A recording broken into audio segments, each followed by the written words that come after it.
Masih dari laporan survei e-government PBB 2020, selanjutnya adalah peninjauan tentang tantangan dan peluang regional pada e-government di Asia dan Oseania.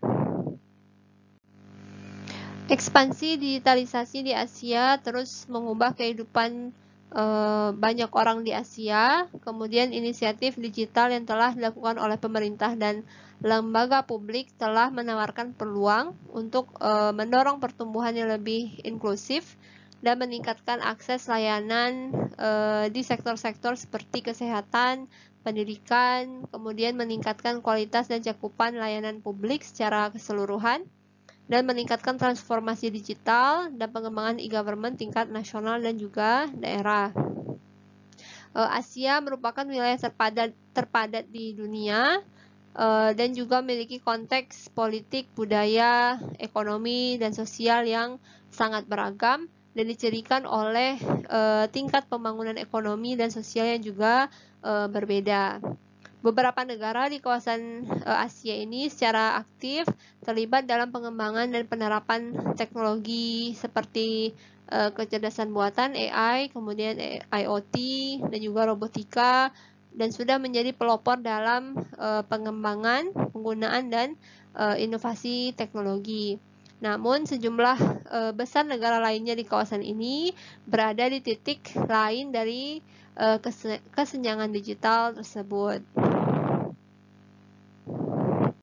Kesenjangan yang pertama itu kesenjangan konektivitas.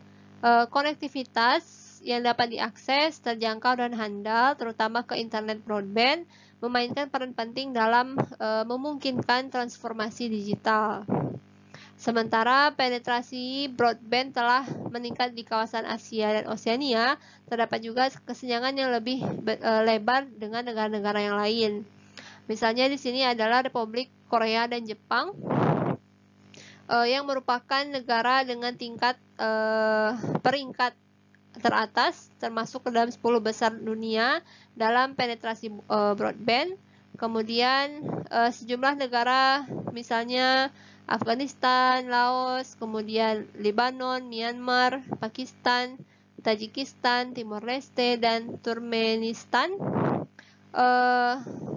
termasuk negara-negara yang paling tidak terhubung di dunia dengan tingkat penetrasi broadband di bawah 1%. Demikian juga 99,8% anak muda di Korea telah aktif berinternet setidaknya selama 5 tahun terakhir. Sementara di Pakistan proporsinya adalah kurang dari 20%. Kesenjangan digital ini, kesenjangan gender juga menjadi permasalahan di kawasan Asia dan Oseania karena wanita dan anak perempuan di banyak negara memiliki akses yang lebih sedikit dibandingkan pria dan anak laki-laki ke internet dan aplikasi, serta juga ke layanan yang meningkatkan pengetahuan. Kemudian kesenjangan keterampilan digital atau digital skills gap. E-government terutamanya adalah menguntungkan orang-orang yang melek dengan IT atau memiliki literasi IT yang baik. Nah, aplikasi TIK dan e-government paling efektif ketika entitas sektor publik dan pengguna memiliki keterampilan digital yang sesuai. Sebuah laporan yang dirilis oleh International Telecommunication Union pada tahun 2018 mengidentifikasi tingkat pencapaian pendidikan sebagai salah satu indikator terkuat dari kemampuan keterampilan digital. Negara-negara yang memiliki segmen populasi yang besar dengan pendidikan yang tinggi juga cenderung memiliki tingkat keterampilan digital yang lebih tinggi.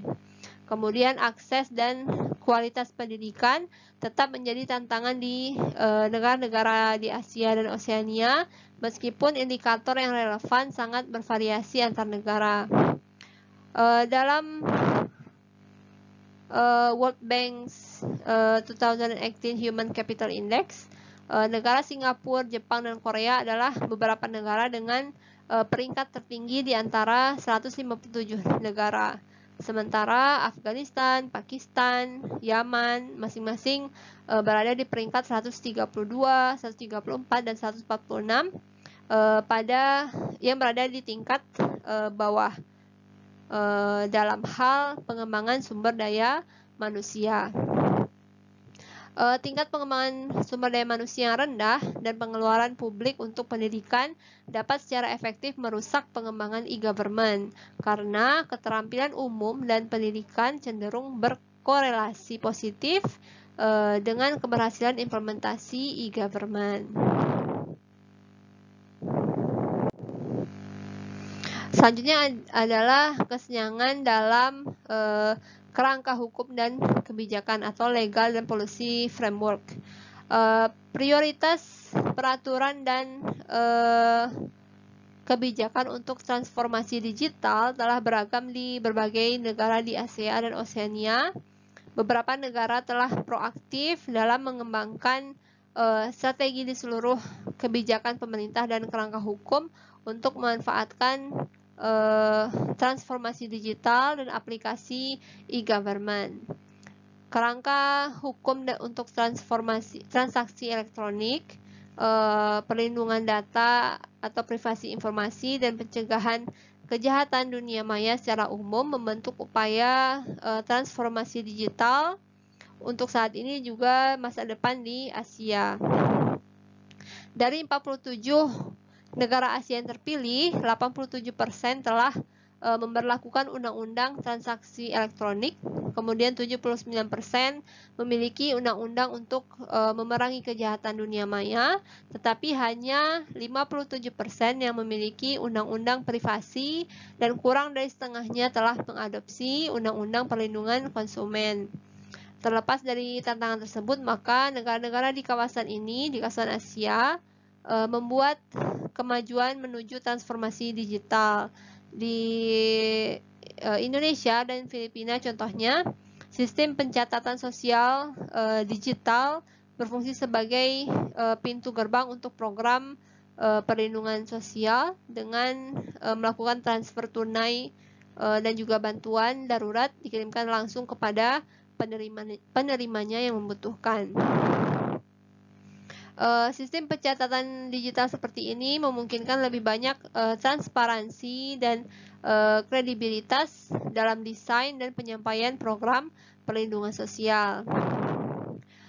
Kemudian banyak negara-negara Kepulauan Pasifik masih kekurangan undang-undang dan peraturan terkini yang memadai untuk TIK dan digitalisasi. Namun negara-negara berkembang, pulau kecil di wilayah Asia dan Oseania ini telah mulai melakukan reformasi peraturan yang mendukung upaya nasional dan regional untuk memobilisasi dan mengelola perubahan teknologi, meningkatkan standar ekonomi, dan menyediakan layanan TIK yang terjangkau.